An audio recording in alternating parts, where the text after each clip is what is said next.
Hello, my name is James, and I'm a product specialist here at Marin Acura in Corte Madera, California. Today I'm going to show you how to change or low adjust the beeping noises in a 2020 Subaru Outback. So when I say beeping noises, it's whenever you select something,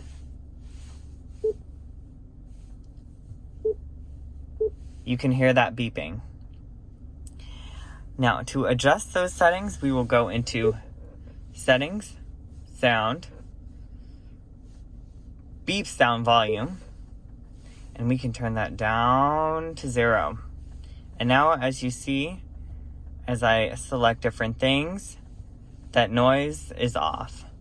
That's how you change that setting in a 2020 Subaru Outback. Thank you for watching. Bye-bye.